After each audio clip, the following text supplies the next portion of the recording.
Kneel before Zod! You can't go! All the plants are gonna die! I'm gonna take a bath. Bad dates. I'll alert the media. Boys, keep off the moors. It's evil! Don't touch it! The name's Pliskin. No more hangers!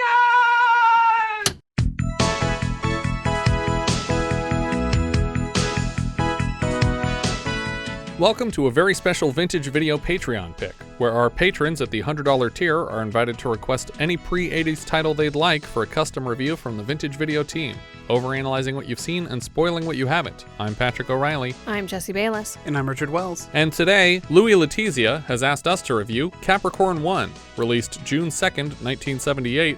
It was written and directed by Peter Hyams and released by Warner Brothers. On July 20th, 1969, NASA's Apollo 11 flight touched down on the surface of the Earth's moon, and American astronauts Neil Armstrong and Buzz Aldrin became the first human beings to set foot on its surface, achieving probably still the most amazing feat we have accomplished as a species, and winning the space race with Russia. Buzz Aldrin's second comes right after first. Predictably, conspiracies arose overnight suggesting the whole thing had been faked, potentially by Stanley Kubrick himself, for political reasons, and while working for CBS on the broadcasts of the Apollo missions, a young Peter Hyams started weaving the story of a hoax moon landing. Whenever he watched a news broadcast with his parents, they would consistently mistake obvious reenactments for original footage, and it occurred to Hyams just how easy it would be to convince the country we had accomplished this feat. Okay, so just so I understand here, so he's saying his parents were watching reenactments? Yeah, like they would show, this is how we're going to put the thing down on the surface of the moon, and then this is how it will open, and this is how they will come down the stairs, and they'd be like, wow, that's crazy that they got this footage. And it's like, no, they're showing us how they're going to do it when they get to the moon. People were just too stupid to realize what they were looking at. Yeah. I'm not judging, because I think the same thing is true now. Right, especially exactly. with how much we could fake everything. And it reminded me of like when I would watch Unsolved Mysteries as a kid, and they would like reenact like whatever murder scene and stuff like that. And I bet there were people who watched that and were just like, is this real? Yeah. Is that really the girl? I bet I could find that guy. I know that guy. I saw his face real good. He was in the last episode, too. It's the same killer. I think he was in that Betty Crocker commercial. Oh, my God.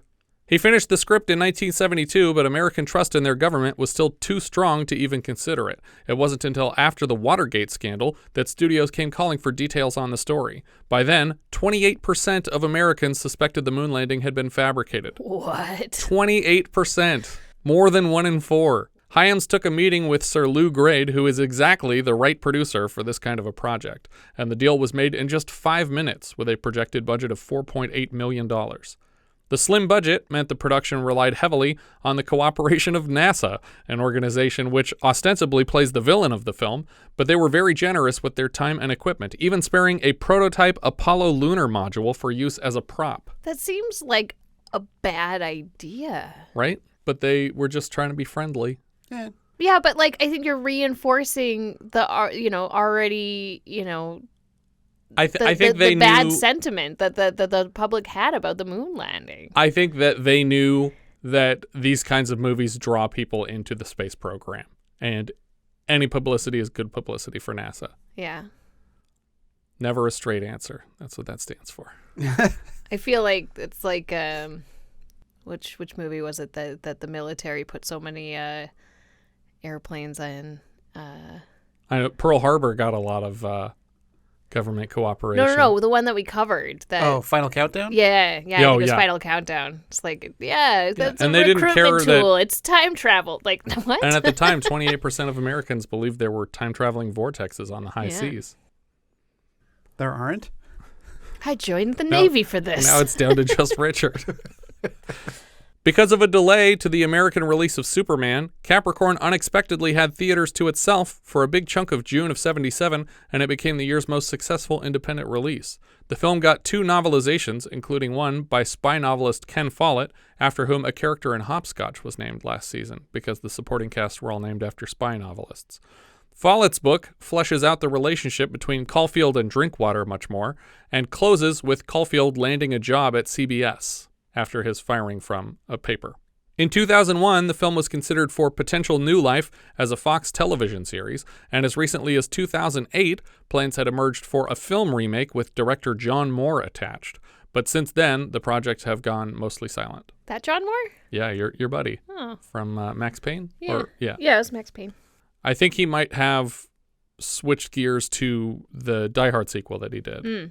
In 2020, footage from the film was spliced into a fake WikiLeaks post intending to prove that the moon landings were faked, but after the video went viral, WikiLeaks denied any involvement in its release. I certainly think that there's potential for a story idea, but less focused on NASA and more focused on like a Musk-like character who's trying to get publicity into his company by faking a landing on a planet. I can see that. Yeah, I think it makes more sense if it's not a government funded. That it's private sector and they're trying to raise funds and stuff. Yeah. This was a very popular segment that we've done before. Dumbest IMDb trivia point. Oh. So I'm going to go ahead and read that now. Often cited as Paul Rudd's favorite Telly Savalas performance. Often? How often is this cited as that? How often is Paul Rudd asked about Telly Savalas? What is your favorite Telly Savalas? That had to be like the last question on Hot Ones. It was just like, oh my God, Capricorn One, I guess. Oh, the milk's just making it worse. We start with a title announcing that it is January 4th. A disembodied voice sets the scene. Good morning, ladies and gentlemen. This is Paul Cunningham, Capricorn Control. The time is 3 minutes after 6 Eastern Daylight Time. We're coming up on T-minus 32 minutes, 21 seconds. Mark.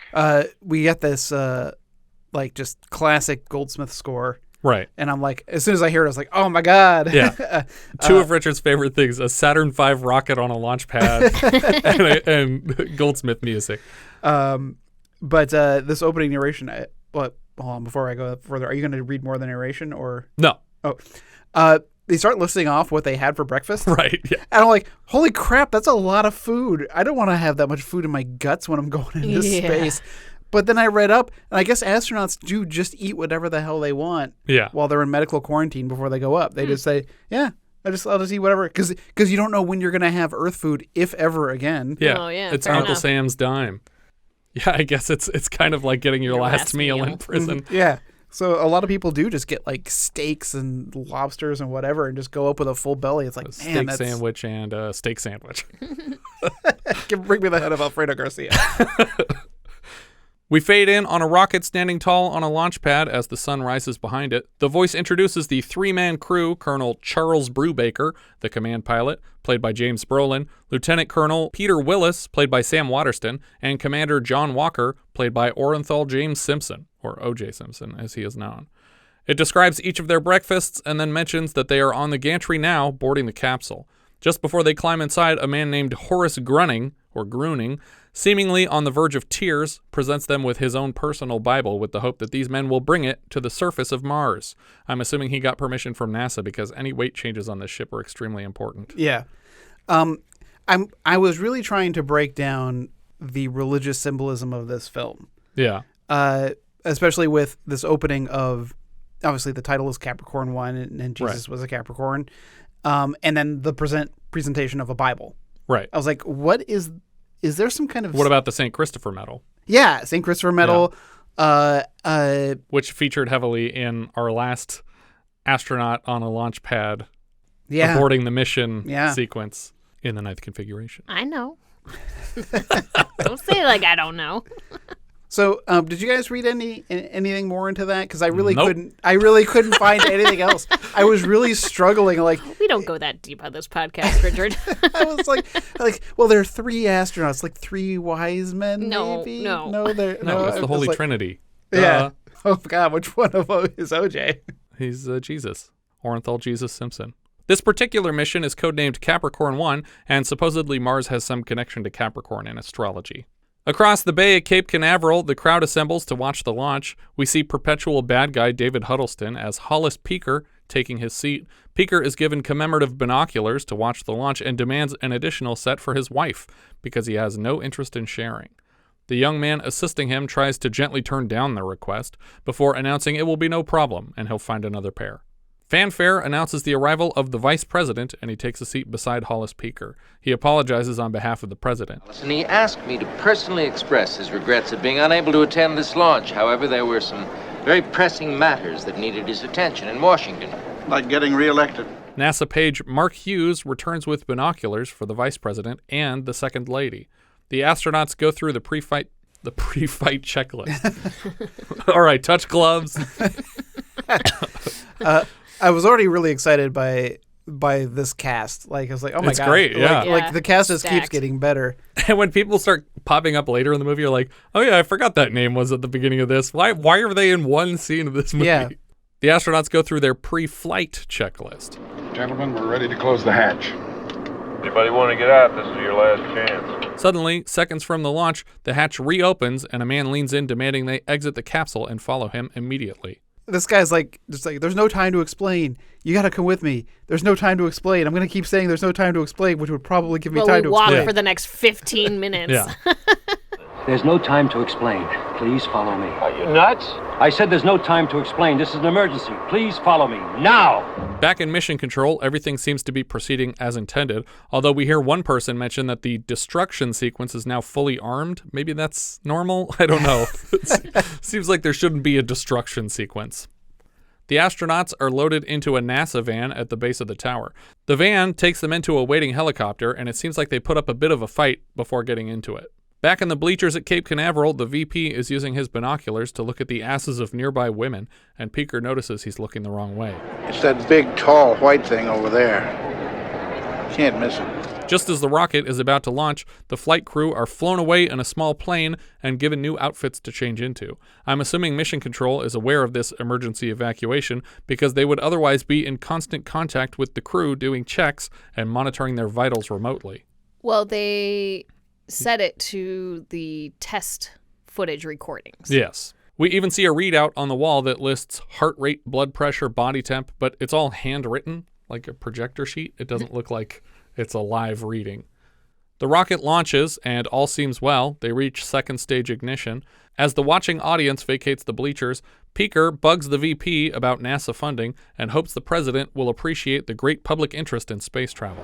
Hollis, there are a number of people who feel that we have problems right here on Earth that merit our attention before we spend billions of dollars on outer space. The plane transporting the crew touches down in what looks like an abandoned Air Force base in a desert. They demand an explanation. They're led to a dilapidated hangar, but inside it is sterile and pristine. They're made to wait in a small break room, where they're eventually met by Dr. James Kelloway, played by Hal Holbrook. He informs them that he had no choice in what he's about to announce. He wastes a lot of their time reminding the audience how popular the space program used to be in America, and that now nobody cares. They consider it a waste of money. You know who was at the launch today? Not the president, the vice president, that's who. The vice president and his plump wife. Gross, dude. So sorry you had to deal with the fat second lady. He goes on to say that... She's not even fat. No, she's not at all. He goes on to say that the president made him swear that the mission would go smoothly, and if anything goes wrong, Congress will argue for scrapping the entire program. In the months since that conversation, they encountered a whopper of a mistake. Their lowest bid equipment manufacturer, Con Amalgamate, delivered such a low-quality system that it would have killed the entire crew in just a few weeks, and there wasn't time to replace it without asking Congress for more money. Do you guys recall the last time Con Amalgamate was the villain corporation of a Peter Hyams film? I'm going to say Outland? That's right. After this point, he takes them to the next room and shows them that as far as the public knows, the mission is still going. They walk out onto a fully decorated Martian landscape set where they intend to fake a successful mission. I get so mad. They just keep the lights on this Mars set on all the time. These things are like you see it smoking the whole time. I don't know much about lighting equipment. Are they supposed to be like that? It's like they're not even supposed to land for months. Yeah, There's no reason this set would already be assembled. Yeah, or at least not lit. Yeah, currently. there's no reason to light it. Yeah. I mean, yes. I mean, like old... There should be work lights, not set lighting. Exactly. Old studio lights, yeah. I mean, obviously they'll get really, really hot. But maybe the room is like really refrigerated. I don't know. And that's like, I'm trying to think of what otherwise... it's just a waste of energy. It's just a waste of energy. They just wanted it for the image. They Yeah. wanted something that looked like Mars when they walked in. Right. But later on, when they're like walking through, it's still lit. I was like, why is this still lit? Turn this shit off, guys. We've wrapped Mars. Yeah, we're going to draw everyone's attention to this warehouse with our electricity bill. He tells them that all he needs for them is to act out the successful mission on this stage, and then they'll be dropped in a nearby ocean in a duplicate of the capsule for retrieval so they can return home heroes. What if we say no? I don't know. Don't say no. It's bothering me that they're walking around this set leaving footprints in the carefully manicured dust, which people are certain to scrutinize later. They give Kelloway shit about the scheme, and he points out that if this doesn't happen, the program is over. Space exploration could be a dead science forever. Brubaker asks again, what if they don't help? And again, Kelloway dodges the question, insisting they have to help, which Brubaker is fully capable of translating to, we will kill you. Then Kelloway takes it to an even darker place. There are people out there, forces out there, who have a lot to lose. They're grown-ups. It's gotten too big. It's in the hands of grown-ups. What about our families? They're flying back from the Cape to Houston. They're all together on the plane. No, you're not serious. Which Brubaker is now translating to, we will kill your families. Yeah, OJ gets really upset at the prospect of someone else killing his wife in this scene. Not before I do. I don't know why the second that this came up, they didn't think, there is no option. I will not survive this. Because how do you think that they are going to trust you not to say anything? Why is anyone for the cooperating? rest of your life? Shouldn't Kelloway be just as worried? Shouldn't everyone be just as worried? Yes, they should. And I think that it's especially bad for these guys because they're the ones who are going to be, interviewed for the rest of their lives on this topic. Yeah. And if they're uncomfortable now, I don't see them getting more comfortable with the idea of pretending. Yeah. Yeah. I would immediately assume that at the end of this, I'm not going to survive. Right. Even if you comply. Yeah, even if you comply. I don't even know why you bother to talk to them about this, because you could easily just replace them in the spacesuits on Mars with 3 other people. Yeah, and just say, oops, the comms are down. We can't talk to them, but there they are, guys. Yeah. Or even better, because some astronauts are famous, but not until they go to space, really? Right. So I would just hire 3 guys, put them through astronaut training who are in on it from the beginning and say, this is the con. Yeah. But then you run the risk of those people telling the truth. I think Kelloway should just be in one of these suits. It should be the only 3 people that they trusted with the secret playing the 3 astronauts.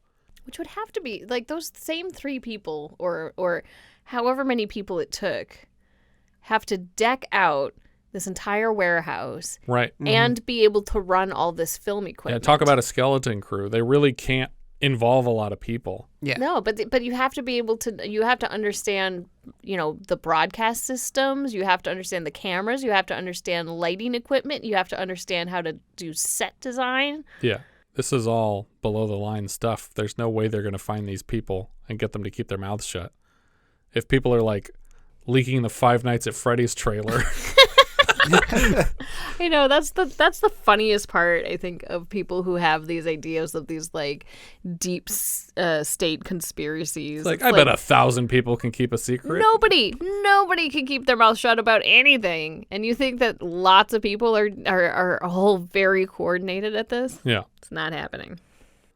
Then Kelloway gets even more explicit and admits that there is a bomb on the plane with their families, and if they don't agree and shoot the scene, that the plane will blow up. But this plane isn't going to be in the air for 5 months. You have a lot of time to change your mind where the families can separate. But I guess they'll just seek them out with snipers or whatever. Yeah, I mean, just letting them know your family is at stake. And that won't be suspicious at all. If any of you decides not to go through with this mission, you'll all die on the way back, and then mysteriously your families will be killed off. One at a time by snipers. The conspiracy's already too big. It's beyond either of their controls. We cut to the press outside the home of one of the astronauts, and 2 reporters, Robert Caulfield, played by Elliott Gould, and Judy Drinkwater, played by Karen Black, are setting up. Caulfield is mostly complaining about how boring his job is and how he wishes he had better company, as she tells him that he needs to work on his flirting. Brubaker's wife, Kay, played by Brenda Vaccaro, steps out of the house and is approached by all of the reporters. She doesn't have much to say, but it sounds like she's oblivious to the reality, which makes sense. She wouldn't know what's going on. We cut to Mission Control, and one of the technicians, Elliott, has a problem with his readout. He tells his boss that he noticed the information he's receiving regarding the crew's vitals is coming in advance of the ship's broadcasts, like the information is coming from 2 separate locations, one much closer than the other. His boss tells Elliott that he's using a faulty machine and everything is okay. I mean, I'm trying to think of this, like, did they launch something into space? Yeah, there is a shuttle on the way. It should be just broadcasting the vitals the way it normally would have from a recording. Yeah, exactly. I would have sent up the thing and just have it set on broadcast. Yeah. We cut to an apartment complex that night, and Elliott pours through more official NASA documents to do some calculations on his own. We cut forward 4.5 months to May 14th. Mission Control is bringing in the families of the astronauts to witness firsthand the landing of the mission's crew on the Martian surface. Based on Kelloway's estimate, the ship should already have exploded by now, so I'm not sure how this info is being broadcast to the local technicians who aren't in on the hoax. They count down from 10 to report the official Martian landing. We hear the voice of Brubaker, supposedly from onboard Capricorn One, claiming to have landed safely.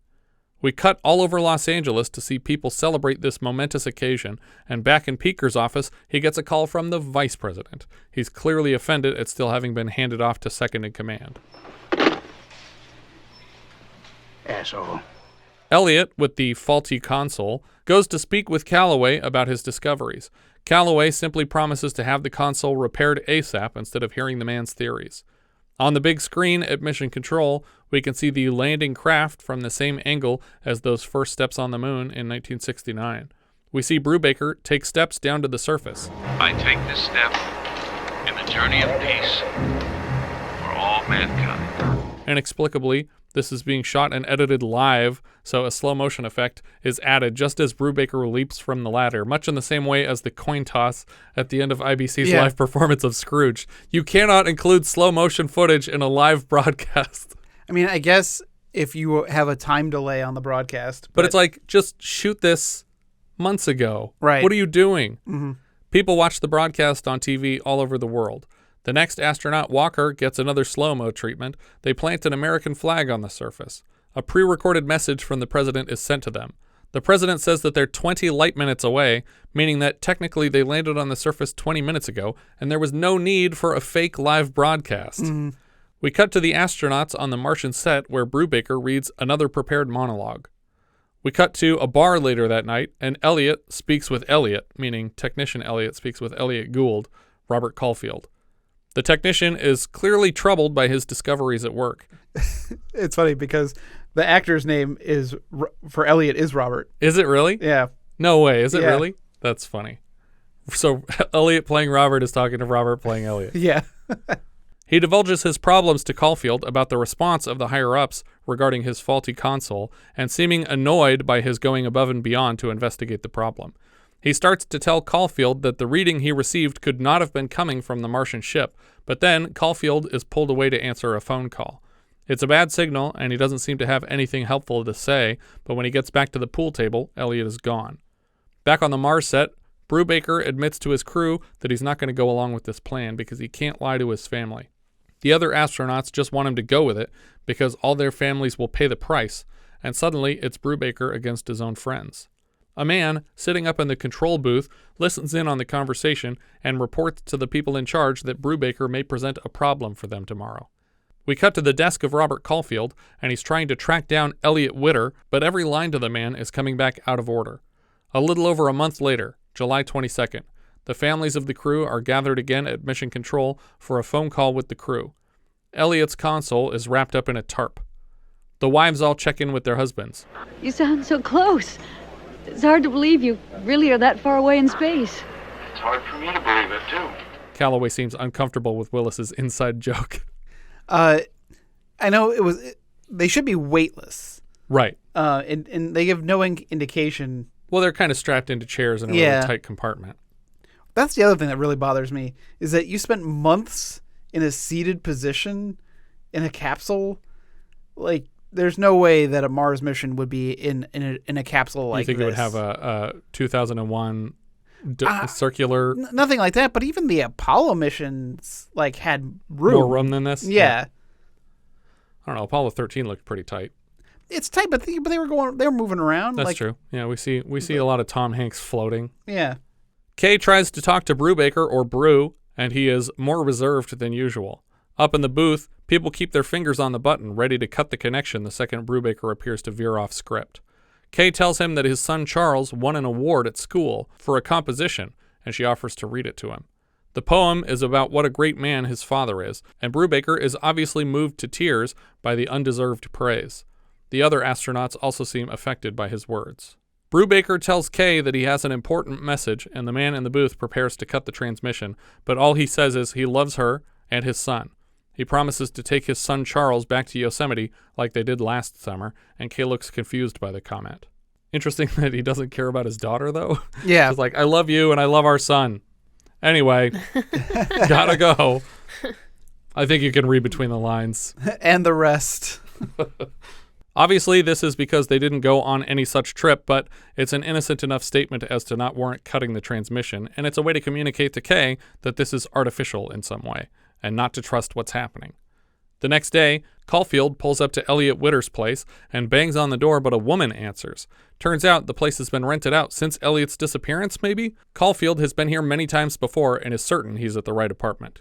She tries to make Caulfield feel insane and claims that she's just here cleaning her oven. She doesn't know who he's talking about. He barges past her into the place and finds everything fully redecorated. He even sees a magazine with her name and address on the table. She threatens to report him to the police, and we see him driving away. As he comes to an intersection, the light turns red, but his brakes have been cut, and he hammers on the pedal to stop the vehicle, but it continues accelerating beyond his control. He pulls every lever he has in the car, but continues to speed faster and faster until he's sent careening over an open drawbridge. Yeah, I was like, dude, turn off your engine. But then when he tries that, the ignition just comes right out. I was like, oh, well, never mind. Proceed. Proceed to your death. This particular crash was actually reused later in an episode of The Fall Guy. I'm very curious because that's a lot of work to do in a car with a very short amount of time to do it in. Right, like, to cut the manual brake, to cut the hydraulic brakes, to sabotage the ignition. And then to somehow make it so that it's constantly accelerating, not just so that it won't stop, but that it keeps speeding up. These people work for NASA. That's true. I mean, they are rocket scientists. Is that why the shuttles just crash full speed into the moon? But they only know how to fake science. They don't know how to do real science. That's why that one rocket landed right in that moon's face. I also heard it reported, but I find hard to believe that this is the first scene to utilize the cutting of the brakes trope to force a character to get in an accident. Really? Oh, that can't be. It seems impossible. This is 77 or 78? 77, I think. But the trivia point said that this was the first scene of a person's brakes being cut and losing control of a vehicle that way in a film. In real life, it's been happening for years. Somehow he survives the crash and swims to safety under the bridge. We cut forward another couple months to September 19th. The capsule is due to return to Earth now and be collected from the ocean. The crew are loaded onto another small plane to the capsule and informed that they have plenty of time because it should take recovery teams 90 minutes to find them. Right on cue, a technician at Mission Control lets Kelloway know that the men are 200 miles off course and it could take as much as 90 minutes to collect them. Kelloway pretends not to have seen this coming.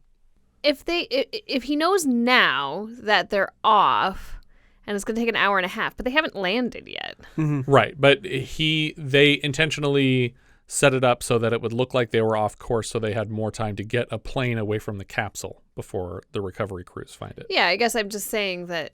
I don't know how they're going to drop them out of a plane into a capsule. Just jump out and parachute into that little triangle that's there. Close it up from the outside. Yeah, I don't know. On approach, though, they suddenly get notice on one of their monitors of a heat shield separation, and the entire room jumps into action. Brubaker's vitals are suddenly flatlining, and the crew are not responding to any transmissions. The other men are also flatlining, and more alarm bells join the cacophony. Kelloway picks up a red phone to make an important call, and we hear Paul Cunningham transmit details of the malfunction. The plane touches down back at the same abandoned-looking building where they went after the launch. So I have a question here for you. Yeah. Do you think Kelloway knew that this was coming? Yes. Or are you sure? Because I feel like his face, to me, indicates like, oh shit. It has to. They're where they're going to kill them, because I feel like he's being lied to too by someone. Well, because why get them on the plane and have the plane take off only to circle back around and bring them back? I think he knew that this was the plan if they got uncomfortable with what Brolin was doing. But that still doesn't explain why they load the astronauts into a plane. See, I'm wondering if the capsule is coming back, right? Like they're going to drop one. There's nothing in space that's returning. There is nothing in space that's returning. Okay, so it blew up before it even got to Mars. Okay. Well, no, my understanding was like the life support system would fail. Oh, sure, yeah. Would the whole thing blow up? Would the thing not return? It depends on what kind of a failure they were talking about. Yeah, I guess that's my question. So I'm like, was this a sort of thing that something was returning and the heat shield failed and they had to go with this plan because nobody could have survived that? Oh, I don't know. Or did somebody higher up decide that they had to kill these guys and they failed the heat shield intentionally? Yeah. Or my reading did of it Caulfield know the whole time? My reading of it has always been that this was a reaction to Brolin getting weird on them, and from what they overheard about him wanting to tell his family the truth. I think that they were bothered also by that last conversation that he had with his wife because they could see something was up in her reaction.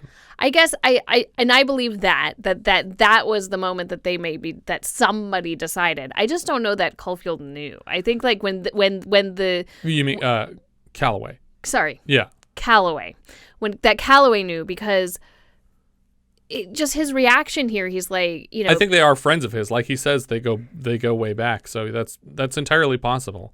So they just didn't, like, somebody higher up decided that this was the way it was going down. And the second he saw the heat shield failing, he was like, he knew they had to die. That means they made the decision. Yeah. Yeah. Because if you were going to kill them no matter what, there's no point in doing this charade of getting them on a plane. But I hadn't considered the possibility that they were going to take them out to a capsule in the water from the original launch that just didn't have a life support system. Right. And that unexpectedly the heat shield separated. That's what I assumed had happened, because I didn't think that the ship actually blew up, because I thought that people were getting signals from this thing the entire time. Yeah.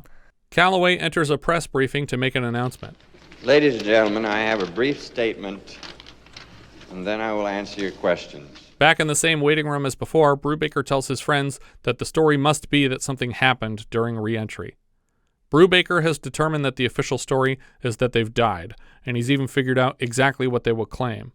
And if it never landed, either the heat shield separated or the chutes never opened.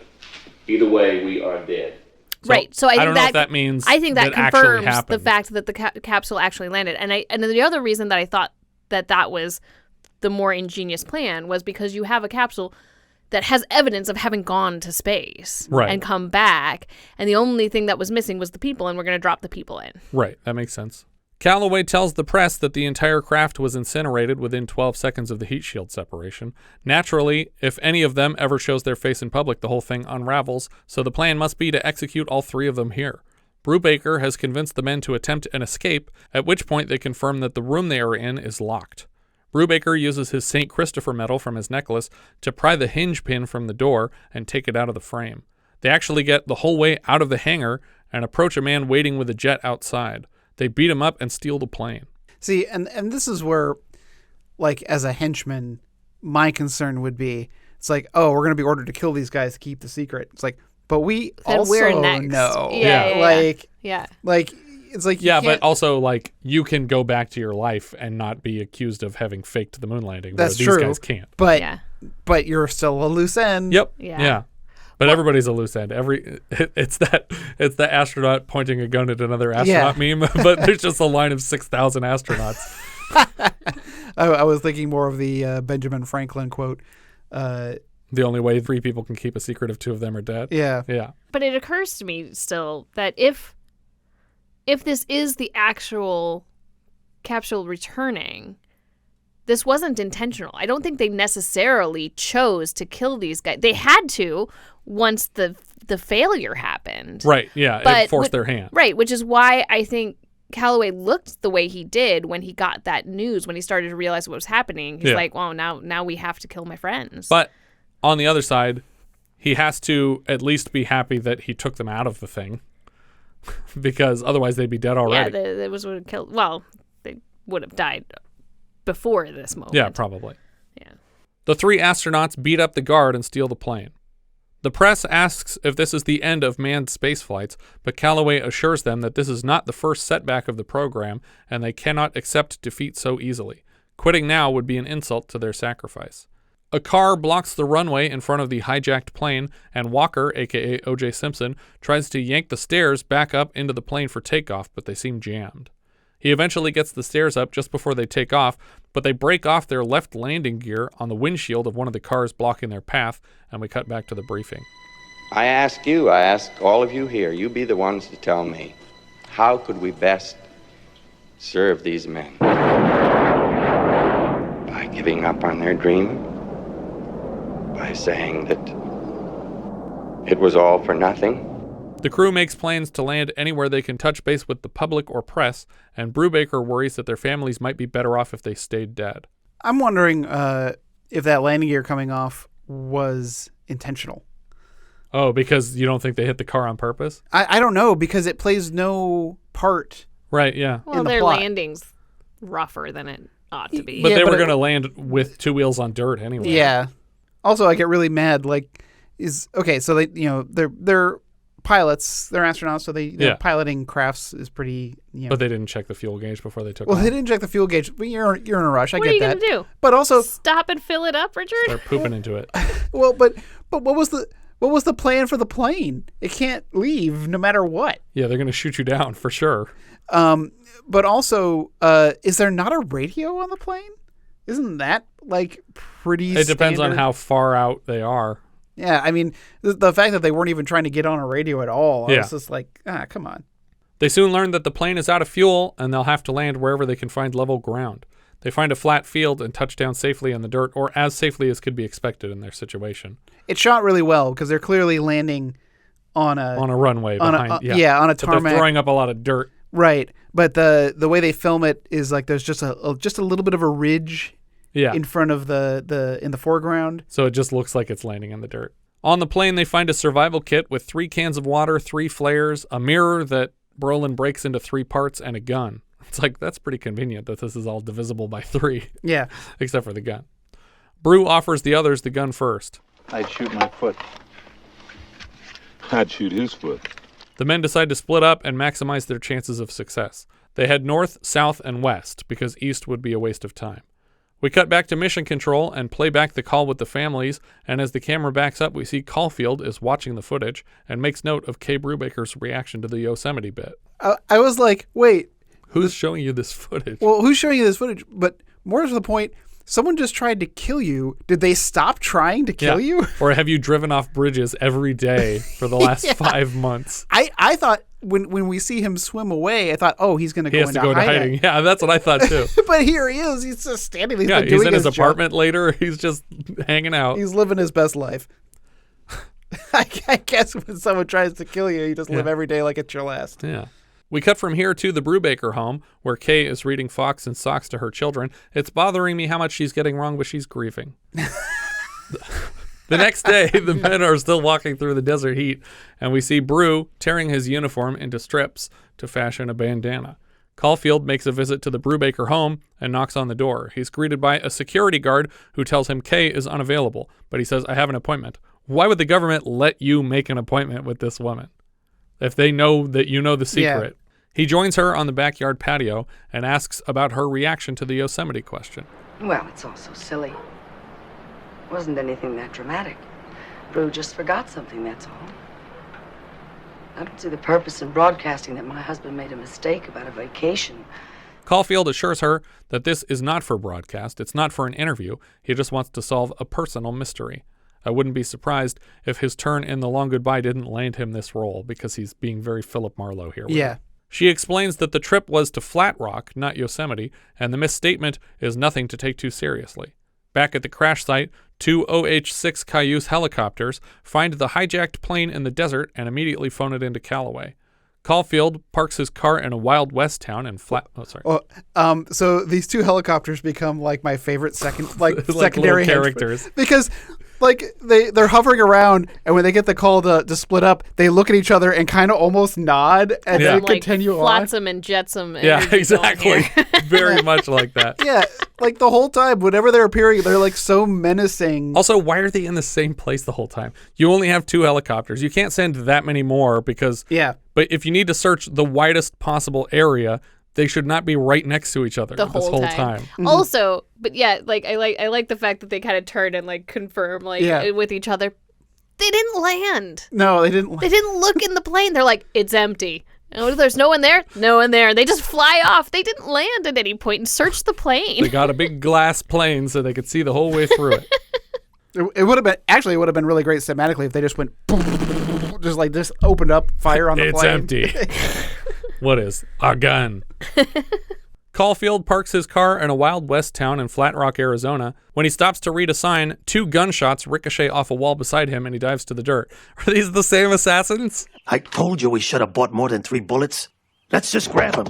Look, these are scientists. They're not good at killing people. I don't understand.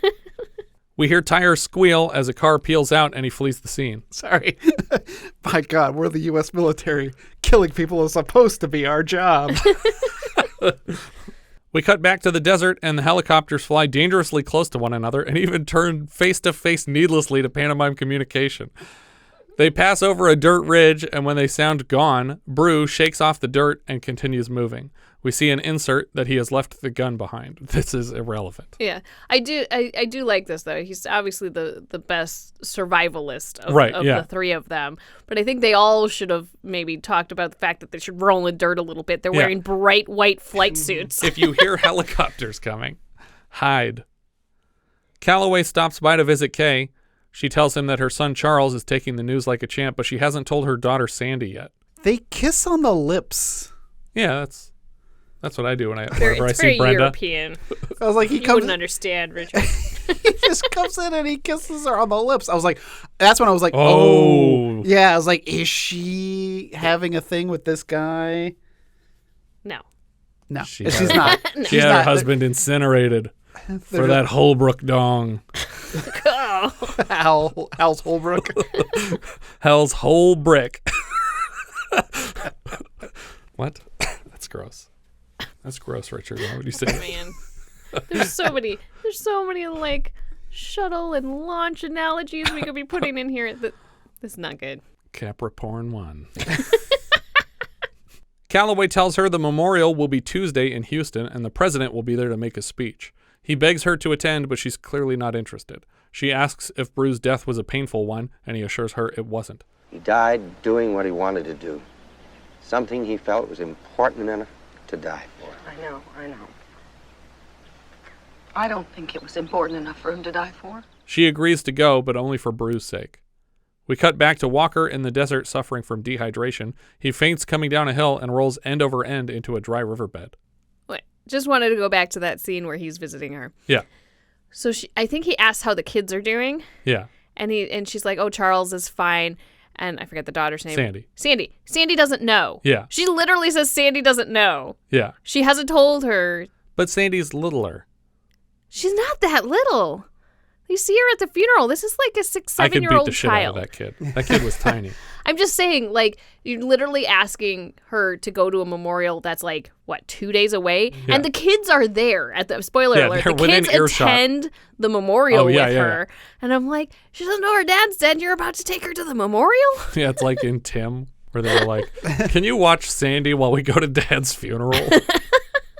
He faints coming down a hill and rolls end over end into a dry riverbed. He crawls along the path of it in the hopes he'll find water somewhere. He digs into it with a small mirror shard and finds nothing.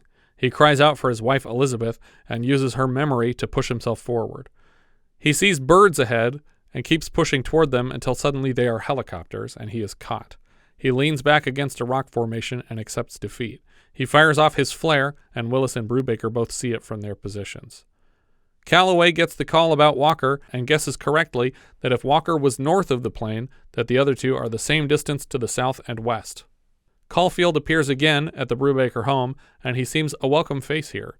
She guesses that he's here with more questions and still won't tell her what he suspects. Now he really shouldn't have been allowed to talk. Yeah, that's crazy. Like with 2 attempted assassinations. At least, yeah, that we've seen. He confesses that he has a wild imagination, and if he tells her his suspicions, she might throw him out, or worse, believe him, and eventually be wrong. He tells her that Bru knew the difference between Flat Rock and Yosemite, and that the apparent mistake was an intentional clue. He asks what they did in Flat Rock. She offers to share some home movies from the trip. Apparently, a film was being shot in town while they were there, and Bru got to see the actors playing cowboys, shooting at each other in a fake Wild West town, which Brolin was also invited to do 4 years earlier in Michael Crichton's Westworld. Bru was fascinated with the detail. He couldn't get over how something so fake could look so real. He kept on saying that with that kind of technology, you could convince people of almost anything. Anyway, what do you think that has to do with this Mars landing? As she says this, the camera pushes slowly into Caulfield's face. We cut back to the desert the next day, and Willis is trying to climb a steep rock and telling himself jokes. Willis barely has enough strength to climb, and when he gets over the top, he finds the helicopters are there waiting for him. And the joke is essentially like, a guy's brother says, "Hey, your cat died," and he's like, "Well, you should have told me that in a nicer way. Like, your cat got out on the roof, and it was chasing squirrels, and it fell off, and we took it to the vet, and they did everything they did, but it died." And he's like, "Thank you. And how's Mom?" "She's on the roof." That's the joke. I don't know if that means that she hasn't died yet, but she's about to, or if he's going to tell the rest of the story. Yeah, he's easing into it. The joke is that she's already dead. Well, she's on the roof, chasing squirrels. Where'd she go? I guess she's downstairs now. Bru sees a second signal flare go up and understands that he is the last one. Kelloway gets another call. He sends the rest of the search team west after Bru. Caulfield approaches his editor with the first hint of his bombshell story, and their interactions are very reminiscent of those between Richard Libertini and Chevy Chase in Fletch. Listen, I think I got something. You need a dermatologist? I love this character, and I wish he was in more of the movie. It's basically just this scene and a short bit later. I have to talk to you. I think I'm on to something. It could be your actual ball game. I mean it. Golly gee, Scoop, that sounds very interesting. Something's wrong. Something big. They know I'm onto it, and they try to kill me. Who's they? I can't tell you. Why not? You wouldn't believe me. You don't think so? This goes on and on. At first, I was getting frustrated with it, but then when he says, "You know what the editor's supposed to say? Give it 48 hours." Like it's like, I saw the movie too. He only gave him 24 hours. He tells him about the disappearance of his friend Elliott Witter, and the editor still thinks Caulfield is blowing smoke. It sounds like this is largely Caulfield's own fault in a sort of Boy Who Cried Wolf way. Several of his incredible scoops in the past have been duds. He assigns Caulfield to a propane train derailment in Galveston instead of giving him any leeway on the NASA story. Look, when a reporter tells his assignment editor that he thinks he may be onto something that could be really big, the assignment editor's supposed to say, "You got 48 hours, kids, and you better come up with something good, or it's going to be your neck." That's what he's supposed to say. I saw it in a movie. Get your ass on that plane. I can't. I have to follow this. The editor is eventually talked into Caulfield's script, but only offers 24 hours. Not 48. I saw the movie too. It was 24. That night, Caulfield is alone at his place when a team of federal agents burst in with a warrant to search the apartment. They keep him at gunpoint throughout the search. They plant a small container of cocaine in his bathroom. It's the same move we saw the cops pull on Elliott Gould's Philip Marlowe in The Long Goodbye, and they do it again to Fletch, a classic trope, not a movie trope, a policeman trope. Caulfield's editor bails him out, but only to protect their publication's reputation. As they walk, editor Loughlin quotes Northside 777 and credits a line to Alan Hale Jr., but Caulfield points out it was Jimmy Stewart. It's at this point that Alan Hale says to Richard Conte, Jimmy Stewart. "Oh, yeah, Jimmy Stewart, thank you. Look, Scoop, I can't keep bailing you out of trouble. The front office is on my neck. I don't know how much longer I can keep them off, right?" Right. Wrong. I got you out of there so as not to embarrass the network. I mean, you are a schmuck. I can't trust you to cover a fire. You'd probably fall down and get burned. You probably would be the cause of it. A company car. You're fired. Before they've even left the building, Caulfield is formally fired. Do you guys recall the last time that someone was fired right on the verge of solving a mystery? Nope. Robert Duvall. Oh, I was going to say, was it The Long Goodbye? Nope. The D.B. Cooper. The Pursuit of D.B. Cooper. He wasn't solving a case. He had already solved it. Yeah, but he didn't have the guy and the money. That's true. And then He had the loot. The second after he got fired, he hung up the phone and he went back to the gas station attendant, and the guy was like, yeah, he went that way. He's right over there. Go get him. Outside the station, Caulfield has to call Karen Black's Judy Drinkwater character to come give him a ride home. Apparently, in addition to the ride, he has also asked for her to research bases near enough the launch site to have housed some kind of cover-up operation. And it wasn't easy. It took exhaustive research. Well, I'm proud of you. How many? 1. White Bluff. It's a SAC base. My father used to be stationed there. That's exhaustive research. The only base besides White Bluff is Jackson, an abandoned World War II base, but for now, she's offering coffee and sex. They can look at bases tomorrow. Instead, he asks for all the cash she has on her and her car for the night. The next day, we see Brew hiking again, and the choppers are closing in. He finds a small cave in the rocks to stow away, and as he backs up to the wall behind him, he nearly sets his hand down on a rattlesnake. Brolin's character in Westworld was bit by a rattlesnake a few years earlier, and it turns out to be a defective robotic rattlesnake, but this one's real. He slips off his bandana and wraps up his hand, and then reaches for a rock with his other hand. He lets the snake bite the wrapped hand, and then clobbers it with a rock. Then he slices the snake open with a mirror shard and chews its guts out. The guts here are being played by raw fish, which is slightly less disgusting, I guess. Yeah. His face is still covered in dirt. Yeah. Caulfield pulls up to the big hangar at the abandoned Jackson base. Insanely, the door is unlocked, and the power is still running to the interior lights. He flicks them on, and these are the only lights that should ever have been on when they weren't shooting. Right. The Martian set is gone, but there's still lots of red sand in the corner of the room. In the sand, he finds a necklace with a St. Christopher medal, and when he turns it over, it's engraved, Brew from K. Insanely lazy of the people, no doubt in charge of clearing this area when they vacated the base. But I guess if there's only like 3 of them, they're like, fuck, we're going to be here forever if we scoop all of this sand. Let's just leave a lot of it here.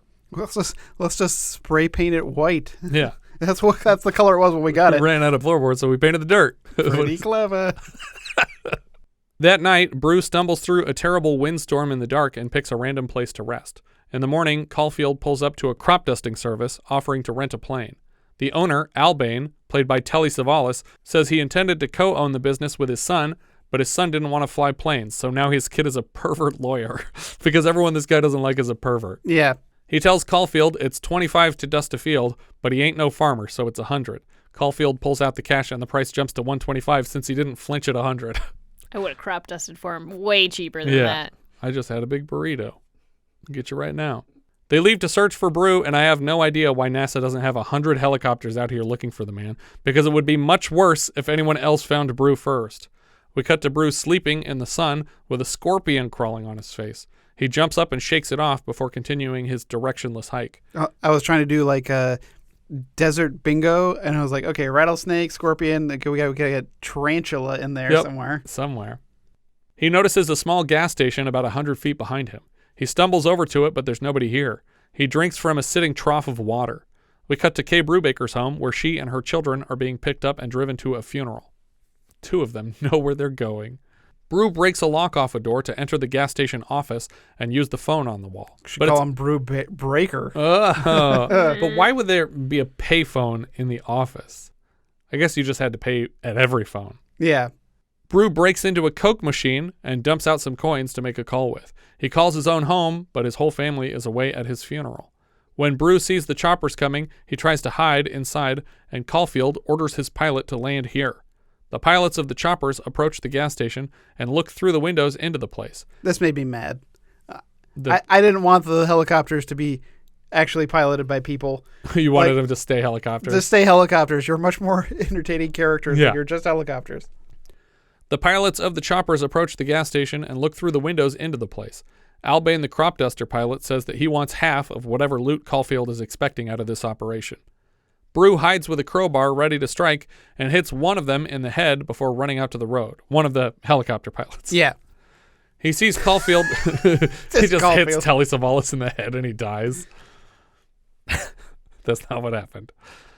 He sees Caulfield reaching out of the passing biplane, motioning for Brew to climb on board, and he does, even as the chopper pilot is shooting at them. The choppers gear up to chase them as Brew lays down on the wing with Caulfield holding on tight. The pilot speeds off and the choppers stay right on his tail, even firing on the man with onboard machine guns. Yeah. Like, wow, they thought really far ahead on this. Well, on closer inspection, the onboard machine guns are just a flashing light. It's just a flashing light. Yeah. It looks really bad in like a high resolution. Yeah. I guess this is probably a good place to talk about it. What do you think happened to Willis and Walker? Do you think they were brought back to the base for now? Or do you think they were just killed when they were found? Oh, just killed in, like, just holes dug in the desert? Yeah. I mean, I would just leave them in the desert. Nothing's going to find them in there. I feel like it would make more sense to bring them back to the base. Why? Because if Brew gets out and the secret gets out, then you're not being held for conspiracy to commit murders. Also, I guess you're just defrauding the public. Yeah, I guess also there is the risk of, like, 100 years from now, someone digging up a corpse and finding a NASA uniform. Yeah, like still in the dirt. Yeah, that space age material really right? lasts. Yeah, exactly. Dog tags and everything. Like, wow, he must have landed here after the thing vaporized in the sky. He just fell underground. Oh yeah, that's how hard he hit the earth. That's what they do. They just incinerate. Throw him in the ocean. No, they just incinerate the bodies here on the ground. So if anyone does find them, it's like, oh, this must have been where the body came down. The right powder. They chase the biplane into a canyon. The stunt flying here is insane, especially because there really seems to be a man riding on the wing of the plane for all of it. But it might be a dummy because some of this stuff looks just impossible to shoot and not just throw the guy off of the plane. Yeah, on the insert shots of Brolin holding on, like his hands are bleeding because he's holding onto the wires so hard.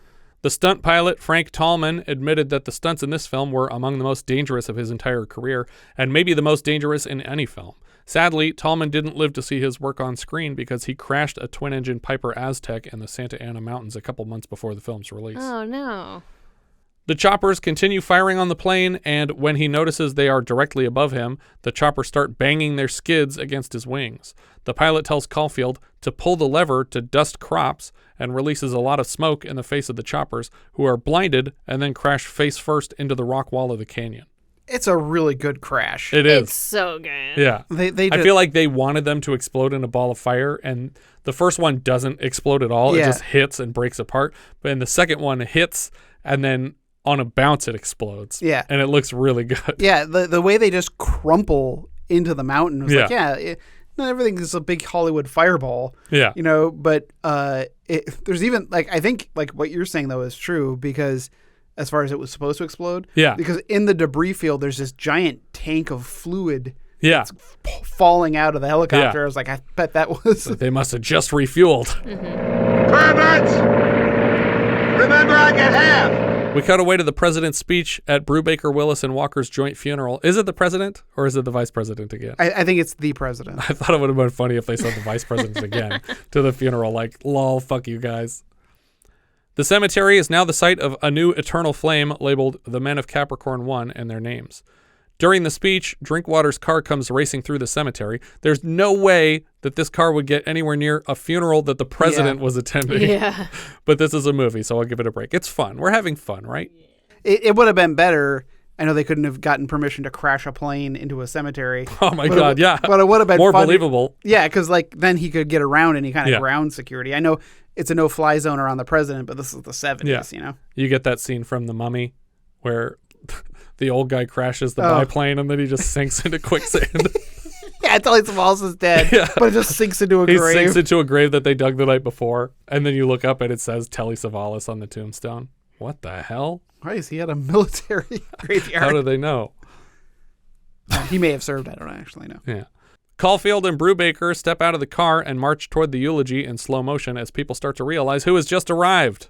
It's not just slow motion. Yeah, it's like the jittery step slow motion. It's like 2 frames per second. It's the we shot at 24 frames per second and didn't know it was going to be And we didn't slow. know we needed this much footage for this shot. Yeah. Because they keep cutting back and forth to the audience who's not in slow motion. They're like, oh, he's on Martian time still. He's stuck in that slow-mo edit. It's a time dilation. Charles and Sandy notice before Kay, as she can hardly believe it herself. Understandably, everyone's losing their shit. Brew is so dirty here that I wouldn't blame some of the mourners for assuming he just somehow survived when the ship exploded. Yeah. But I feel worse for Willis and Walker's wives, who are surely expecting their husbands to come out of the car next. And instead, they're just out in the desert somewhere, next to a flare gun. Kelloway is here, and he knows he's completely fucked. The end.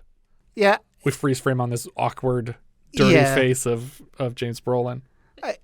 It's a little unsatisfying because I really wanted like the hug with him and Kay at least. Yeah, and you want to see some justice. Yeah. You want to see some cuffs. Yeah, maybe. Or, well, if not that, if not seeing a little bit of wrap up to see somebody at least a little bit in trouble, I wanted the government to win. I wanted them to just kill everybody, and you're just like, oh, fuck.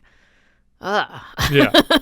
He's like almost within eyesight, and then someone just shoots him in the head. Well, but even before that, it's just like they all got found. They all got killed. And you're just like, after all that, the government kept it under wraps. That would be good.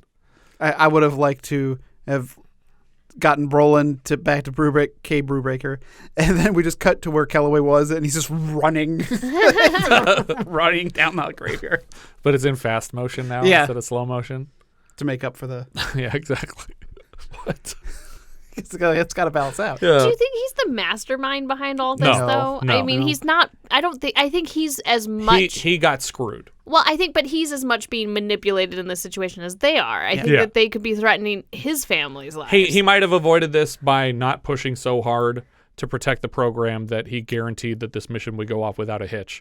Yeah. But the second that Con Amalgamate fucked up their delivery, he was screwed. There was nothing he could do. He had to choose between talking his friends into faking this landing or killing NASA completely and never working for the space program again. I was trying to think of an angle where the president was the mastermind, and this was all part of a re-election. When he doesn't want to show up. Yeah, like this was like the whole plan. So it was like when Kennedy promised we'd get there by the end of the 60s. Yeah. This guy was like, well, I promised we'd get to Mars by this time. Yeah. But we lost our lives with, the American spirit and all that. Like that this was somehow going to bolster him up. But I couldn't really kind of make it work in my head. But obviously we know that Capricorn did land on Mars and that this movie is just a conspiracy theory of what may have happened. In the movie Sound of Thunder, Charles Hutton at the beginning of the film makes a speech and he says, "Today you stood shoulder to shoulder with Columbus discovering America, Armstrong stepping on the moon, Brubaker landing on Mars. You are true pioneers on the very last frontier, time." So apparently they do cover it all up in the Hyams verse. So they're just like, oh my God, he survived. Can you believe it?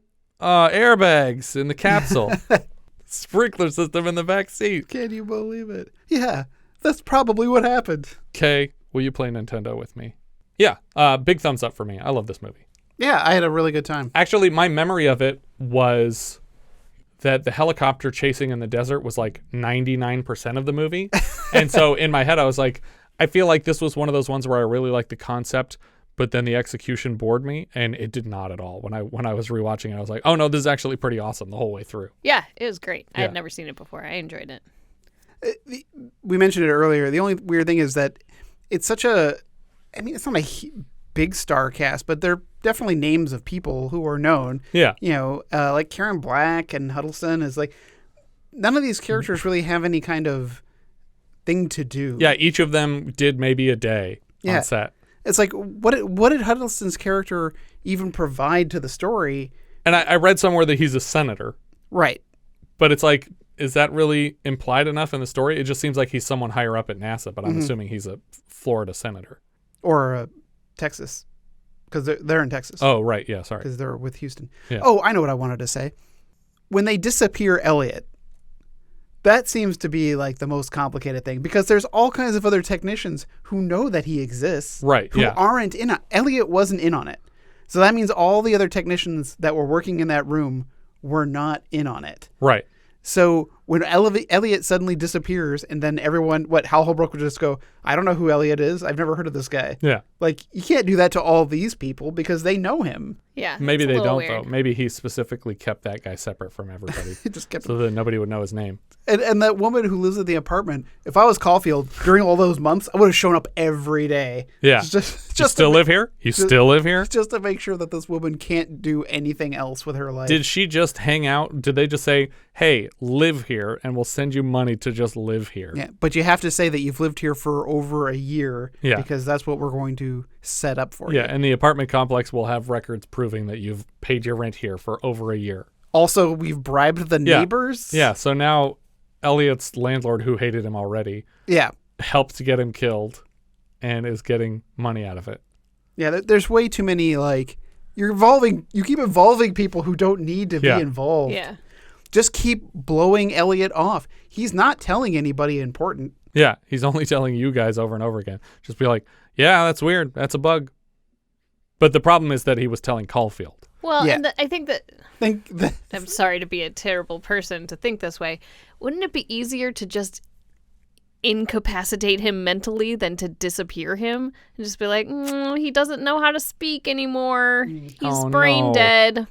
Yeah. What happened? Other than have to go through all this elaborate setup, erasing him, his birth records and all that stuff. Yeah. Or just stop cheaping out on your Caulfield assassins because nobody else fucking cares. Except for this one reporter who you insist on not hitting with your bullets. Just fucking kill the guy already. He didn't try very hard. And he's a big guy. Took a couple of shots and ran away. Yeah. How did they know he was going to be at Flat Rock? I think they followed him. They listened to his whole conversation with a woman who he should never have been able to get in to see. They were like, I guess he's going to Flat Rock now. We'll follow him. But why go to Flat Rock? What was he hoping to even find there? He was looking for the Flat Rock Candy Mountains. If they had gone to Disneyland, would he have gone to Disneyland to try to investigate? I think he's you just see him trying to eating be a churro and a inspired. bullet ricochets off of the wall. The same reason when he finally goes to doctor, he's like, show me the movies. You're just like, what? You want to just see the whole movie? I need to see all of them, please. Mm-hmm. Okay, fine. I'll take the other ones out. It's just them fucking. Gotta watch it all for clues. Just in case. They call me Clue Breaker. Sounds like your husband's name.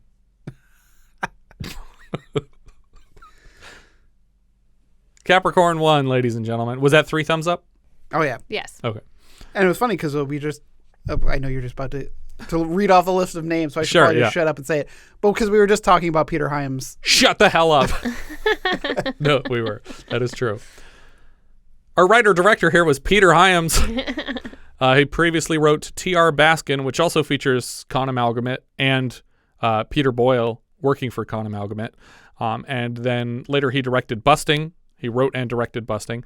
He also directs Outland, The Star Chamber, 2010, The Year We Make Contact, Running Scared, Time Cop, and End of Days. The music here was from Jerry Goldsmith. He's the composer of the first James Bond adaptation climax episode, Casino Royale, in 1954. He also scored In Like Flint, This, The Boys from Brazil, The Swarm, Star Trek The Motion Picture, Magic, Alien, Gremlins 1 and 2, Explorers, Inner Space Matinee, and The Burbs for Joe Dante. Which Running Scared did Peter Hyams write? The Billy Crystal. Okay. Yeah. Secret of Nim, Ghost in the Darkness. So far, we've discussed his work in The Ballad of Cable Hogue, Escape from the Planet of the Apes, Cabo Blanco, Omen 3, Outland, and Raggedy Man. And some of his work for this movie was actually reused in the score for Star Trek Insurrection. Did you recognize any of it? It's been a while since I've listened to the full score for Insurrection. Oh, okay. Wait, you said Magic too. Wasn't that the one that we watched? Yeah, Anthony Hopkins and the Dummy. Yeah, and the Dummy. Love that one. So great. Cinematographer here was Bill Butler. He was the DP of The Conversation, Jaws, This, Damien, Omen 2, Grease, Rocky 2, and so far on the show, Can't Stop the Music, It's My Turn, and Stripes. Later, Rocky 3, The Sting, Rocky 4, Child's Play, Hot Shots, Anaconda, and many others. The editor here was James Mitchell. He was Hyams' regular editor. He has credits on Busting, Future World, This. We've seen him work on the Gong Show movie, Fade to Black. Later, he cut Star Chamber, 2010, Running Scared, Monster Squad for Shane Black. Right? Shane Black wrote that? Monster Squad, yeah. Yeah, it's a Black & Decker. Elliott Gould played Robert Caulfield. We've seen him so far in MASH, Last Flight of Noah's Ark, Falling in Love Again, The Devil and Max Devlin, and The Long Goodbye. He's also in Little Murders, California Split, The Silent Partner, and The Muppet Movie. More recently, he shows up in the Ocean's 11 trilogy and as himself in The Simpsons movie. Dustin Hoffman was the first actor sought to play Caulfield, but he had just wrapped All the President's Men the year earlier, and it was essentially, it would be redundant for him to play the exact same part again. Gould also played the father of Ross and Monica on Friends.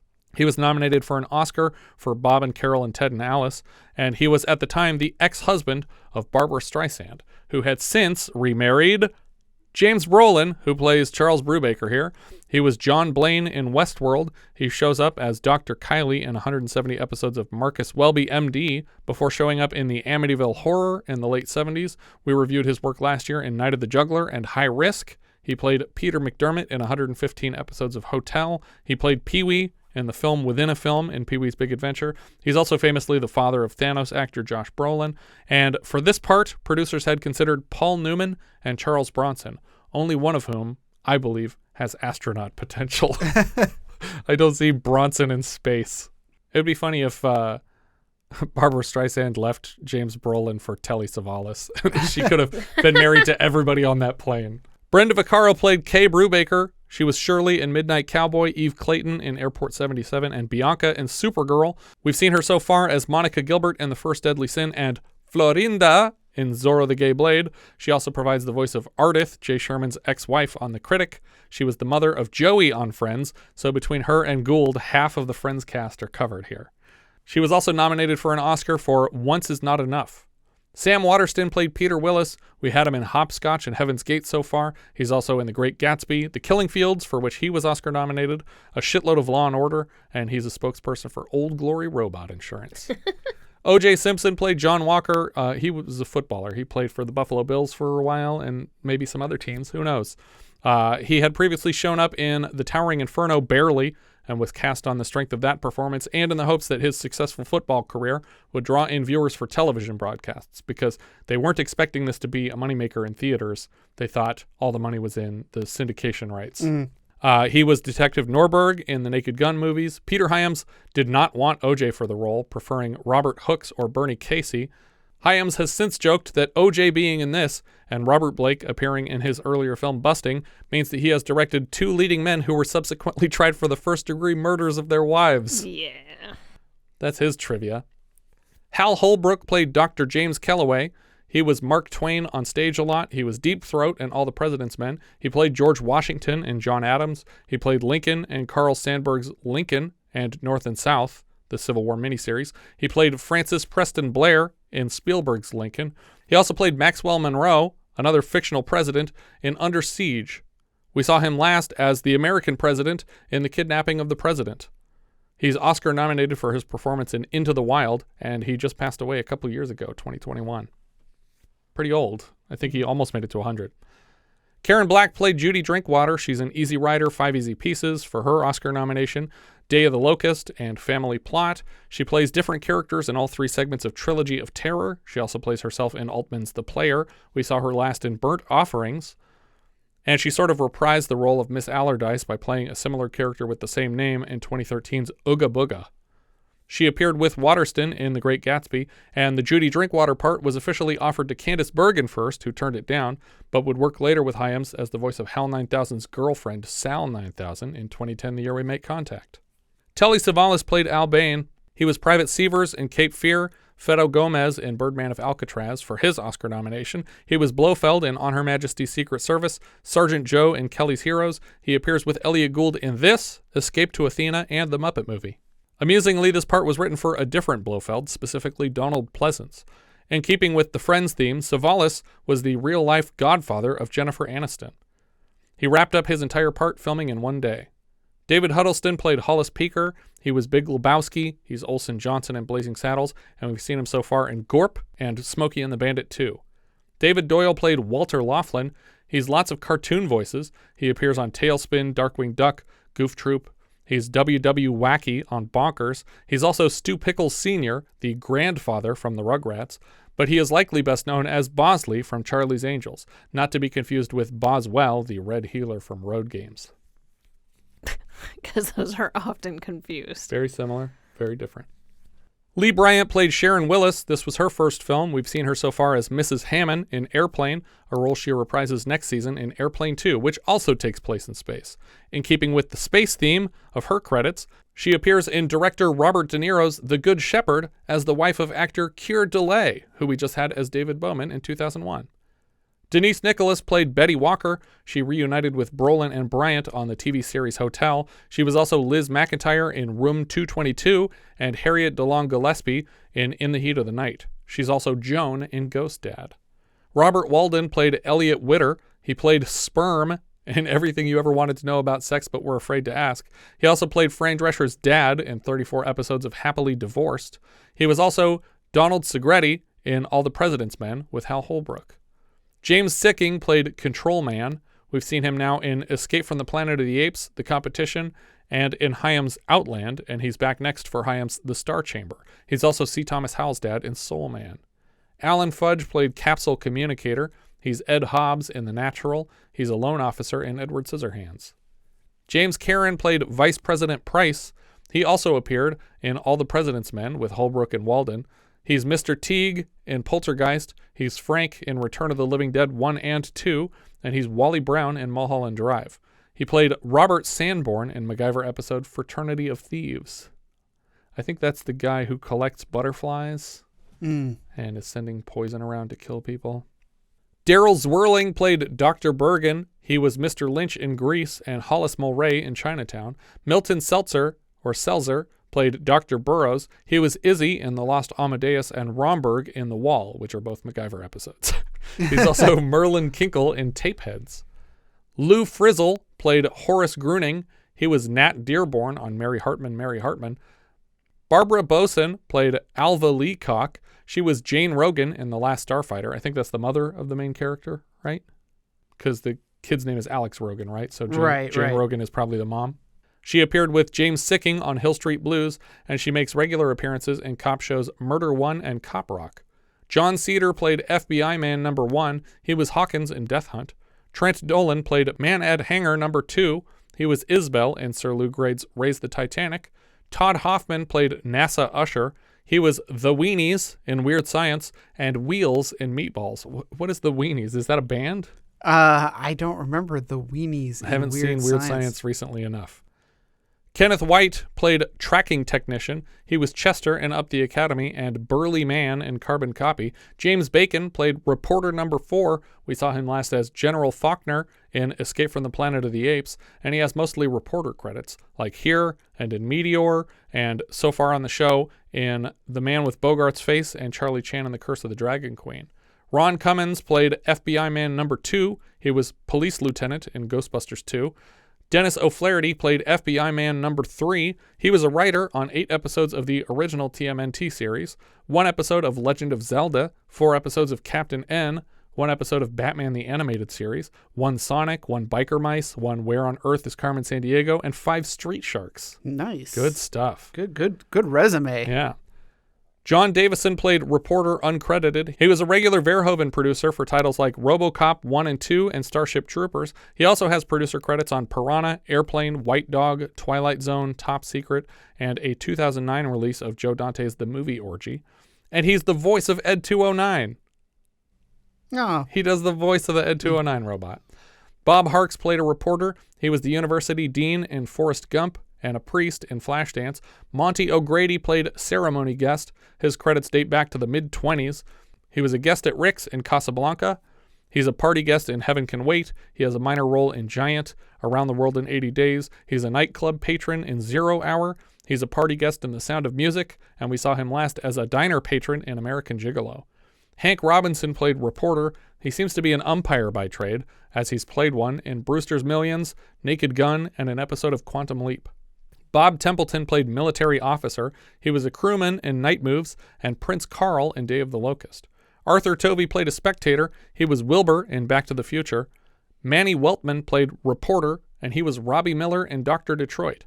I think that's everything for Capricorn One. Thanks again to Louis Letizia for their generous contribution to the show. If you have anything you'd like to share, you can find all our socials at linktree/vintagevideopod. Thank you so much for listening, and we hope you'll join us next time when we'll be discussing whatever you chose. We leave you now with a trailer for Capricorn One. We are T-minus 18 seconds from liftoff. We're T-minus 15 seconds. Would you and your men please follow me? Jerry, what the hell is this? This is an emergency. Please follow me, now! T-minus 10 seconds. 9, 8. We have ignition. 6, 5. We have outboard engines. 3. We have inboard engines. 1, 0. We have a launch commit. We have a liftoff at 35 minutes after the hour. Every split second of this historic flight, every intimate detail, every heartbeat was monitored by Mission Control in Houston. This is Capricorn One. We have landed. As millions all over the world watched and listened, the President of the United States spoke to the astronauts across the vastness of space.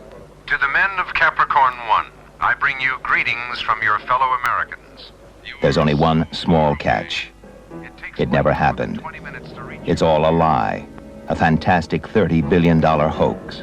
Something's wrong, and I don't know what it is. Dig deep enough, you might uncover the truth. Those signals couldn't have come from 300 miles. But the odds are, you'll never live to tell it. Freeze! I'm not moving an inch. They're on the plane together. There's a device. It's on the plane. There's some people. If I don't give them the all-clear signal, they'll explode it. Something's wrong. Something big. They know I'm onto it, and they try to kill me. Who's they? I can't tell you. We are dead. You tell me you're in trouble, you're out on bail, you just got fired, I tell you I'll be right over. My head hurts. You look awful. Thank you very much. You're quite welcome. These people are capable of anything.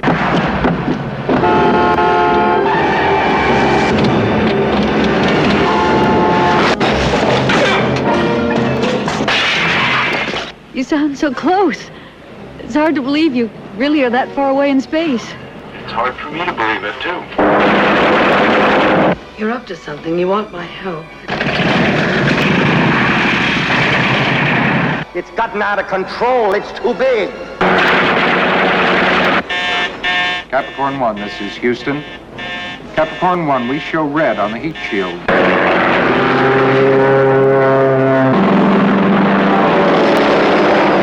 Capricorn One, this is Houston. We show red on the heat shield. Do you read? Pull that lever down by your feet when I tell you, sonny.